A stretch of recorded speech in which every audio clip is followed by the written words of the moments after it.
This Marina Life with MDL Marinas.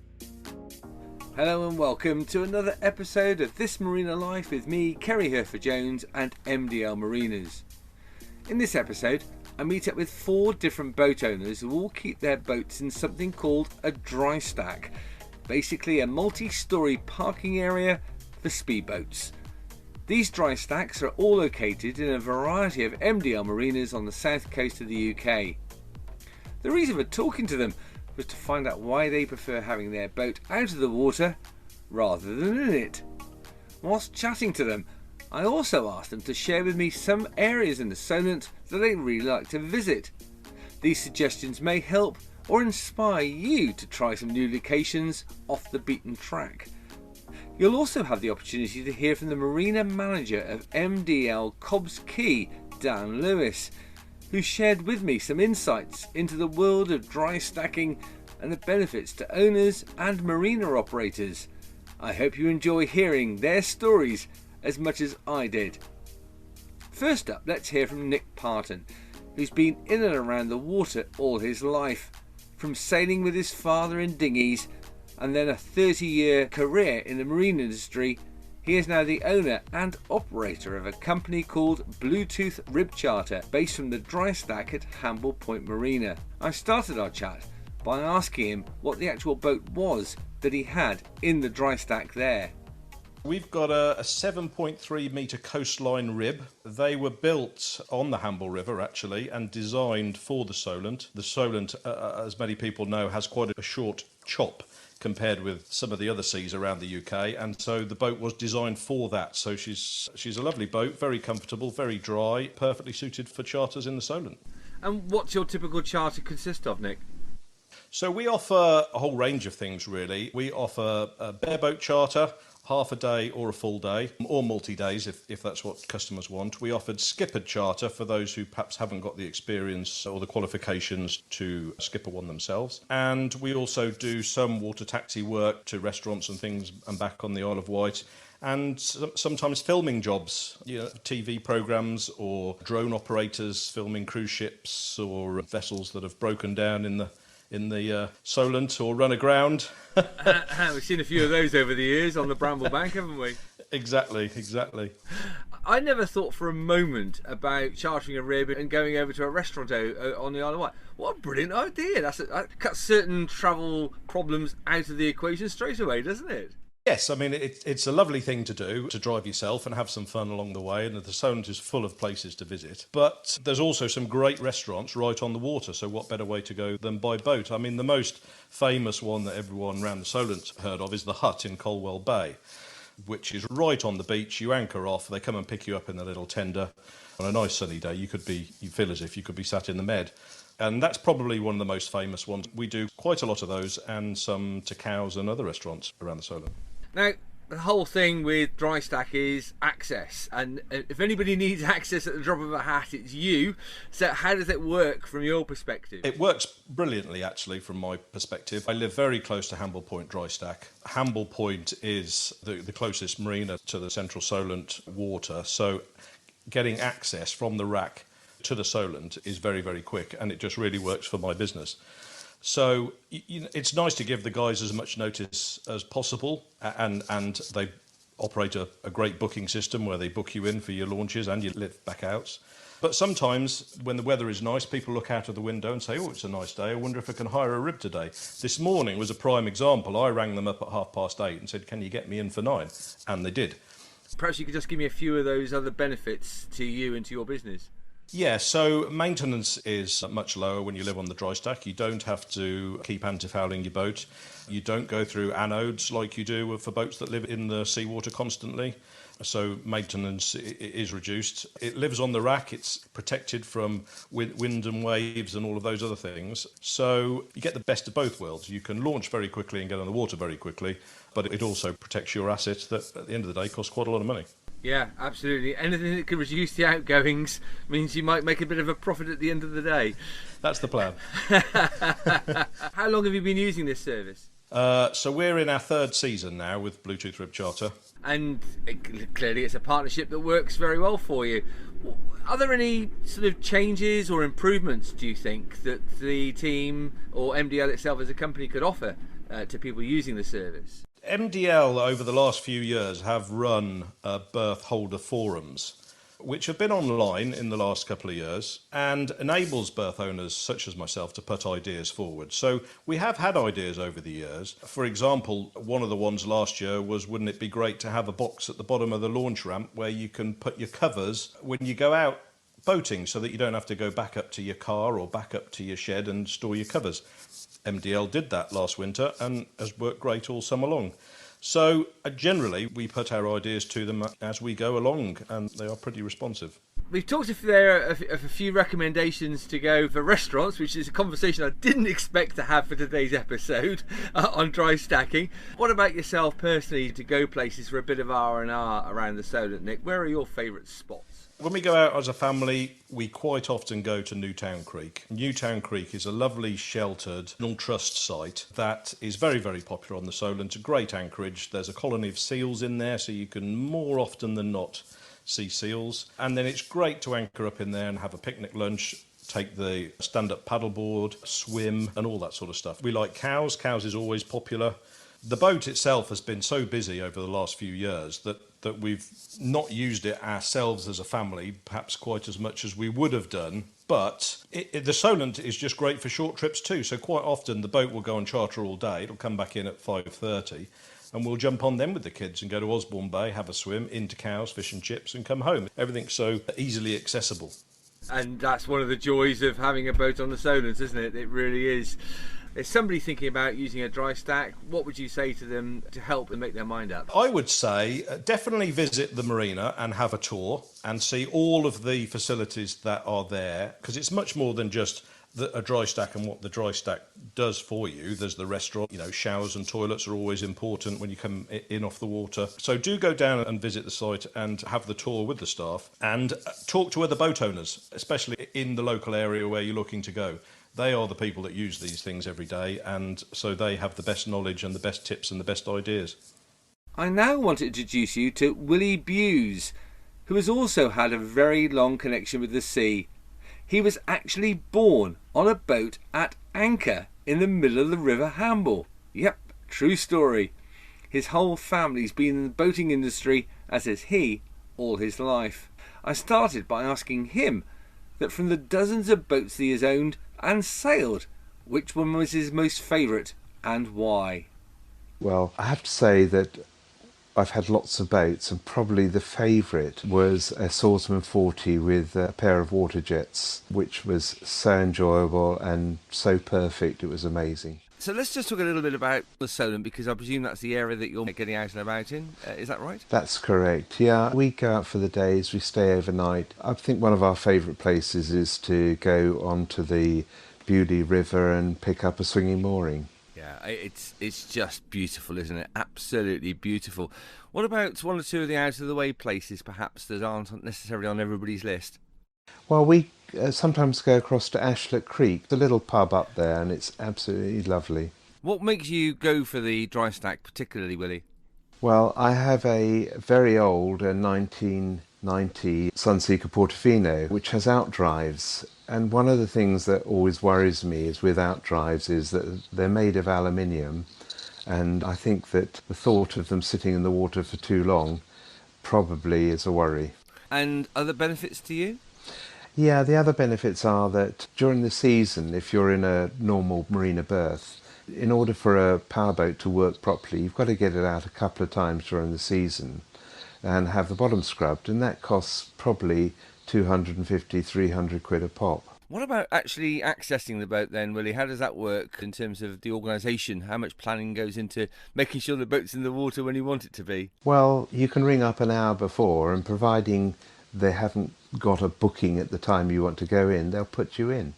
Even if you go down to the boat to do some tinkering, you decide you want to put it in the water, you just ask them, they put it in, no problem. And which dry stack are you actually at these days? I'm actually at Hamble Point, but my boat is right on the top end And so at Hamble Point, the maximum they can lift is 5 tonnes, and my boat's 5 tonnes. So recommendations to other people about dry stacking? Well, if you have a boat that is under 10 metres, it'll fit into a dry stack. There is a financial saving over a marina berth by having a dry stack. Also, the thing is that quite a lot of boats that are under 30 metres do have outdrives or do have outboard engines, and therefore it's so sensible to be able to have those so they don't grow weeds and that they can be easily maintained. My next guest is Dan Lewis, the marina manager of the largest marina in the MDL estate, Cobbs Quay in Poole. He and his team manage everything from berthing in the marina, storage ashore, lots of tenants, and obviously a dry stack. Dan himself has been with MDL just over 12 months, following a 20-year career in the leisure industry. I really wanted to find out more about this large marina, so began by asking him how the team was actually structured. We have just over 20 full-time employees, which is supplemented over the summer months, which is our busiest operating months, with casual summer marina assistants. And we've been very lucky this year that we've spent a lot of time and effort recruiting the right people into the right roles to support our operation, but not only that, is to support the customer experience within the marina. So I have my dedicated assistant manager Kelly Truin, and then it's broken down into sub-teams. So we've got the yard and lifting team, 2 teams on the dry stack, we have two team leaders, 2 operators and 2 banksmen, and then we have the back office staff, so we have administrators, receptionists and our dock masters, which look after the berthing requirements of all customers, health and safety on the pontoons and general customer service of getting the customers in and out of the marina safely. As you say, dry stack is the theme of today. 2 teams, you say, there looking after the dry stack, because this is a 7-day-a-week, 365-day operation, isn't it? Yeah, absolutely. So, 7 day a week, 365 days a year, 12 hours a day. Now, obviously, in the winter months, that's slightly tailed back because the sun rises later and sets earlier. We can only lift in daylight hours, but essentially 7 days a week between 7 a.m. and 7 p.m. We have 2 teams of 3 which rotate across those 7-day period, a team leader within the dry stack, an operator, which is usually the driver, and a safety banksman to make sure customers' assets are lifted from the racks into the water safely. But we do cross-train our team as well, so all of the individual teams all have operator licences for the equipment. They're all trained in safety banksman in, all first aid trained. So, if one of them was to be on holiday, which we obviously have to let people have holiday, or in the eventuality of sickness, we still can operate at the same level 7 days a week. We're talking here about people's pride and joy. There's a lot of money in your operator's hands there. So a great deal of skill and care is required, isn't it? Yeah, absolutely.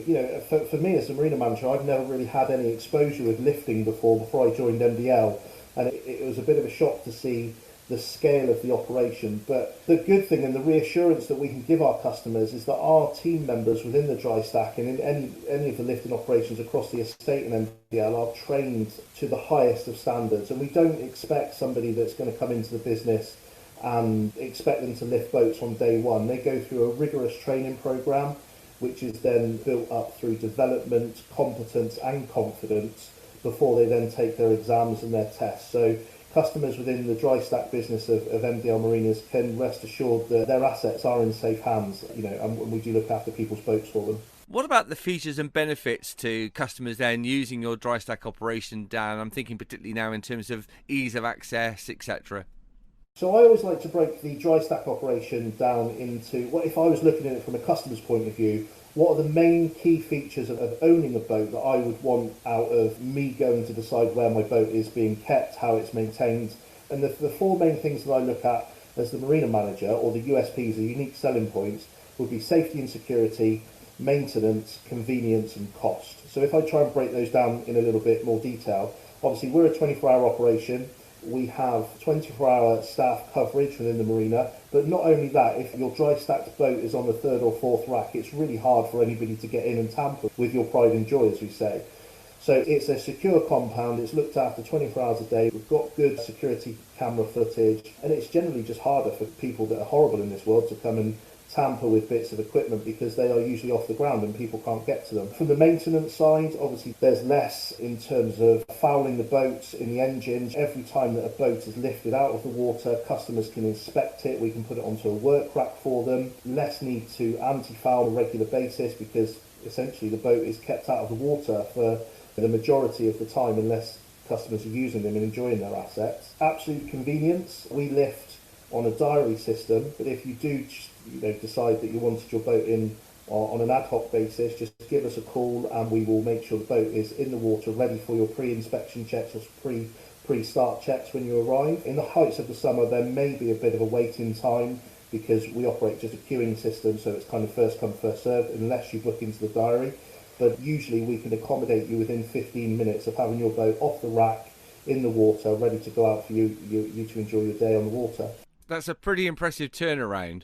Yes, because we now have 2 fully operational machines here, so we wouldn't expect anything more than a 15-minute wait for customers that just wanted an ad hoc lift, whether that be for a contractor to come in and look at a customer's boat for maintenance, or whether it's to go out and enjoy your time on the water with your family. The longest we've had to wait so far is 15 minutes, and that obviously doesn't include in any mechanical failures or stuff like that. There may be a bit of leeway with that, because as much as we maintain our machines as best as possible, there is always going to be the time where something breaks. What sort of feedback do you get from your owners then, Dan?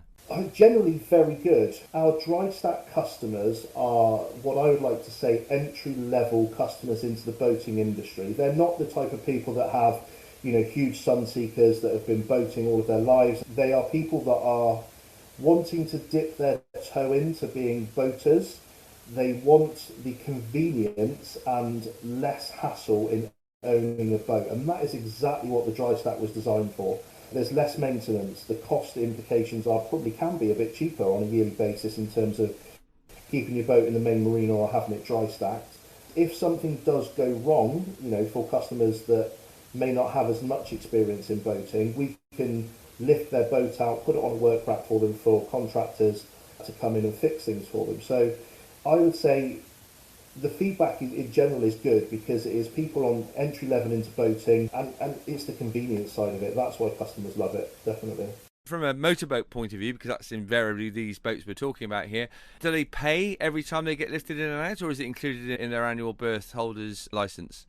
Yeah, no, absolutely. And going back to that, it's obviously only motorboats, so inboard and outboard boats that are, it can be solid hulls or ribs that are accommodated on the dry stack. And I think if somebody did invent a dry stack for sailboats, there's probably a bit of a business opportunity there. But if you have a dry stack contract with MDL, every lift is accommodated within the cost of your annual berthing. A designated space on a rack where you get a rack number.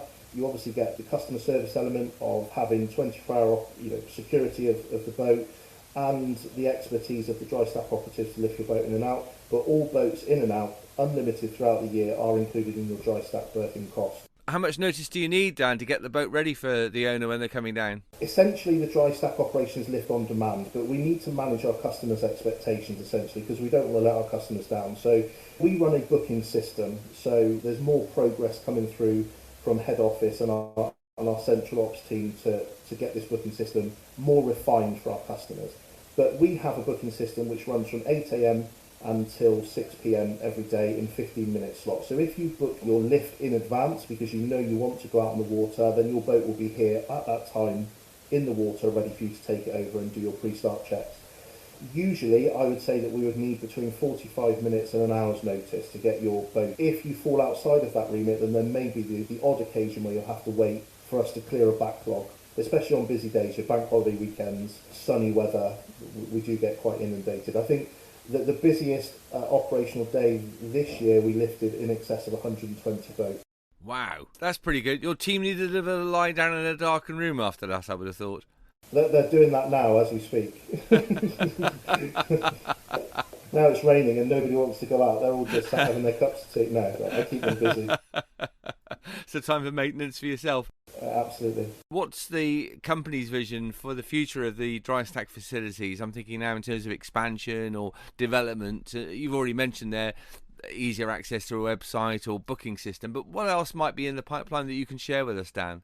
I think it comes in two phases, actually. I think that from the operation this year that I really want to streamline for our customers as the manager, the on-site person that has to deal with, delivering the service on a day-to-day basis. Next year, I need to make sure that my teams are fully developed and trained to the highest standard, whether that means putting some junior supervisors on lifting supervisors courses so they can make sure that they are then delivering the best service to their team members.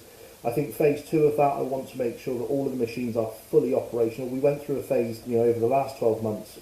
The tail end of this year, we've had 2 machines operational, but that's not always been the case at Cobski. I want to make sure that there is the correct service schedule, maintenance regime with the machines to make sure they're operating to the best of their ability, so we can go into the next boating season with no breakdowns, no mishaps, and make sure that we get that up together. We are going to be looking at some rack alignments within the dry stack at Cobski to make sure that we have the best efficiency for our occupancy. Does that make sense? So we may have to take some spreader bars out and make bigger racks for bigger boats, and we just want to make sure that we can accommodate as many people as possible. But in terms of the service of customers booking, it will be an online service. This is what I've been told so far, but I haven't got the greater detail to it. The booking system will be an online service. It will be web-based. It will be linked to customers' MDL accounts where they can go in ahead of time and book in a lifting slot. And I think that is the way forward, because we need to manage our customers' expectations. We need to make sure that we're delivering the service that we desire to, and I think that's the way forward. We could talk all day on some of this stuff, but it's been absolutely fascinating to get an inside view of the dry stack operation at Cobski in particular.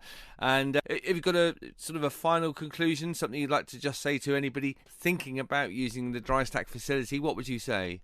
Yeah, I think for anybody that is sat at home contemplating next summer that wants to dip their toe into the boating world, definitely the dry stack option is the way forward. Like I said, it's convenient, it's less maintenance. When we get the Storm Eustaces of the world coming through the south coast of England, and lots of customers are really worried about their pride and joy in their assets sat in the water, customers on the dry stack don't really have that worry because they are secure, they're out of the water, and for entry-level boating at up to 6 metres, I think it's the way forward, definitely.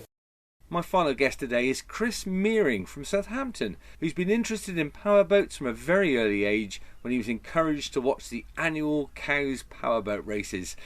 That early influence really stuck with him, and in his own words, really made me desperate to one day have a boat of my own.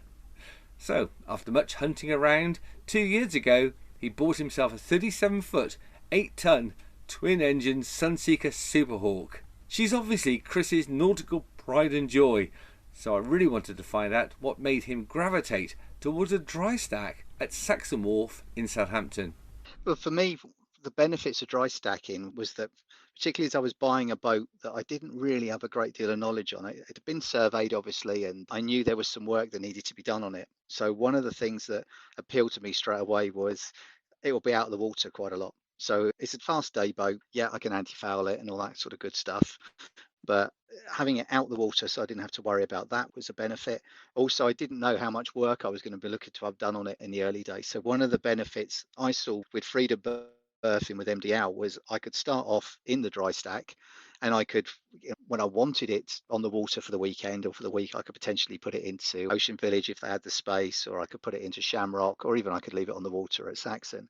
Having the flexibility to move the boat around, but know most of the time, when I wasn't using it, it was going to be out of the water, so I didn't have to worry about, any damage of it being bashed against the pontoons in the wind and rain that we often get around here, having to worry about whether the automatic bilges were working and that sort of thing, and that I could get to the props, I could get to the drives and do all the work on there should I need to. That was one of the core reasons, was the fact that I would be able to work on it without the need to have to say, well, could you come and, could I pull it out? Could we leave it somewhere, each time? Gave me that flexibility. So, there was that. It also meant I would be able to use it during the winter as well, much easier, because rather than laying it up, it could be out of the water during those sort of stormy periods. But if we just got a nice Sunday, we could go call the guys up, plop it in the water and go out for a couple of hours and just enjoy it. Was security a contributory factor? It was definitely a contributing factor. The fact that no one can steal my boat unless they can go and operate the forklift and put it in was certainly a factor. The other thing with like electronics on board, their guys are down there all day. They keep a close eye on people going on and off your boats if they're about. Even the security at night, there's a security person on there. It's easier, I would say, to look at a wall of boats on a rack than necessarily look down on a marina and see people wandering around on there. So security definitely helped. It was a selling point, but I wouldn't have said it was the sort of like the key one for me. And listen, this is what it's all about, really. It's all about contributory factors that drive you to making a decision. Yeah. I think you mentioned there anti-foul. One or two owners we've spoken to have actually decided not to anti-foul at all because the amount of time it's in the water just didn't justify it. Somebody was saying earlier that he got a 10 or 20% reduction in speed. What's your view on that? I haven't anti-fouled mine. In fact, when I looked at how much it would cost to anti-foul a fast boat with the particular type of anti-foul I would need, I thought, is this really worth it for the amount of time I'm going to be in the water? And if I'm only going to be in for even a week at a time, at least when they come out, I can get it jet washed and it's going to be okay. Ideally, in fact, this winter, one of the things I'm likely to do is go down and scrape off what's left of the anti-foul to actually smooth the bottom and give myself that little bit extra performance. Yeah. You're not planning on going any races? No, not actually going out and racing the thing. But anyway, that extra knot or two is always something you hope for, isn't it? I think the major thing, to be honest, Kerry, at the moment is, can I improve performance to lower fuel consumption? I was about to say that. That's exactly what it's going to come down to. Is where do I gain the extra bit of fuel saving in the overall scheme of things? Every pint counts. Yeah. Absolutely. I've always looked at dry stacking, and I saw all those boats there because I've been around the MDL Marinas, of course, for many years, and I saw this emergence over the last few years, particularly of dry stack. This is glorified valet parking, Chris, isn't it? Pretty much. I think that's a good way of putting it. I mean, it's quite nice, particularly. I've had a few issues this summer with the boat, and there are days when you bring it home and you just want to go, and I can bring it in, plonk it on the pontoon. Most of the time, actually, I'll phone ahead because it's one of the bigger boats down there. I'll phone as I'm coming up the river and say, "Do you want me to go straight onto the launch pontoon?" So I can go straight in, park up. Someone else takes it, lifts it out of the water. They give it a good clean on the bottom. They put it on the rack. I don't need to worry about it. I mean, I put the cover on it and that's about it. So it is pretty much valet parking from that perspective. We pay for a service in life. Whatever your hobbies are, whatever your interests are, you're paying for a premium for the service. But there is a sense here that you do get what you're paying for. Would you agree with that? Yeah, I would say so. I looked at the price. I mean, one of the challenges I've got is that because the boat is 37 foot long and 8 ton fully fueled, a lot of the other dry stacks around I was just too big for. So they weren't going to be able to put me in. I could have gone to some of the dry stacks with cranes, but they were even more dusty than what I've currently got. So this gives me the greater flexibility. Is there any area there for improvement in terms of service? Whether it's an improvement on service, one of the issues that I found it, because there are pros and cons, obviously, either way. And this summer in particular, one of the downsides about dry stacking was when the weather was really good and you're getting to the end of the day work-wise, and you think, "God, wouldn't it be nice to just go out for the evening?" And you've left it too late to phone the guys and say, "Could you put it in the water before you finish tonight?" Whereas if you're on the marina, you might want to go down and sit on the boat and have a quiet drink with some friends on the boat. It's not quite the same when it's sat on the ground in the rack and you've got to climb a ladder to get into it. Sometimes during the summer, during the peak season, it'd be nice to be open a little bit longer to be able to launch and recover, or even just launch in those periods. But it would be during the height of the season, so you could get out a bit more. That would be the key thing. I mean, one of the troubles with Saxon is that Saxon's a working marina. You've got all the other yards around there, so it does get dusty, and car parking during the week is a nightmare. But they're putting parking barriers on there now, and we'll have restricted service. I guess, like all these things, those of us that have moaned about not being able to park during the week are now going to moan about paying for parking at the weekend. So you get what you've asked for in the long run, and you have to think about through some of that. So those would be only the key areas. I mean, the guys down there, Dave and the rest of the team at Saxon, have been absolutely brilliant. When I come back in, most days I can literally phone up and say, "Can you put me in the water in the next half hour or so?" When I come in, if I've had a problem, they can get me out quickly, or if they're busy, they'll just say, "Just leave it over there and we'll sort it out later." So, the service from the guys down there has been great. I wonder if you have maybe one or two little favourite anchorages or favourite places you like to take your boat and go away and hide at the weekend or during the week. Well, the core reason for me getting my boat was to actually go out and watch the powerboat races. So, I'm this year I've had, several weekends or several Sundays sat off of Eastleap or working my way down. So, but generally it's the usual spots around the Solent. So, quite often we'll go and anchor up at someone like Fourness, or we might go for a cruise up the Bewley. I try and steer clear of some of the more congested areas because of she's a big boat. I do find that one of the joys about boating is that I can be not as peoply, if I put it that way. I can sort of find areas where it's a bit quieter and away from all the hubbub. So, we try and find the sort of quieter pieces. Newton Creek during the week is lovely. Same with sort of Fourness. Going round, so I quite often head down towards sort of Mudderford and then round into Bournemouth Bay if there's going down for the race down there, or would, weather permitting, would have gone down for the air show. It's kind of those sort of places. Funny enough, in the 2 years I've had it, I've been into Portsmouth Harbour once, not gone past Portsmouth Harbour going that way, though I keep thinking I will do. It's mainly come out, go to Calshot, turn right, head off down there to a bit more space. Final word for today's episode. If you were talking to somebody who's sort of toying with the idea of dry stack or not dry stack, a couple of words of encouragement for them? I think for me, it swings and roundabouts. If you want something where you could spare of the moment, decide like evenings, I want to go out, it's not going to work for you. But if you're actually planning a bit more, if you're worried more about weekends, it's great from the point of view that, when we had storm, whatever it was this year, Houston, I didn't have to worry about the potential of damage to my boat bashing on pontoons. Because I've got a bigger boat, I'm right on the bottom of the rack. So I wasn't likely to get much wind coming over me. That would be the pros and cons. I think the benefits of, certainly if you've got a new boat and you think you might be doing some maintenance on it, paying that extra to have the unlimited lifts in and out is going to save you a lot of money in the long run, because pulling the boat out, putting it on, chocking it up, doing some work, putting it back in. I've had a few engine issues this year, so it's had to come out for work. It's then had to go back in. We tested it. We then come out to do some more work. So I'm sure that's not the core reason Dave's going to want me to say about it, the fact that I can be in and out frequently. And as a boat owner, I don't want to be in and out frequently because of engine problems, obviously, but it has helped me a lot this year because of that. As always, a huge thanks to all my guests for giving up their time to talk to me. I hope you found their insights useful and that some of their comments and opinions have given you some inspiration. Please do let me know your own thoughts on the areas we've talked about today, and I hope you'll join me again soon for This Marina Life with MDL, the perfect berth for you and your boat.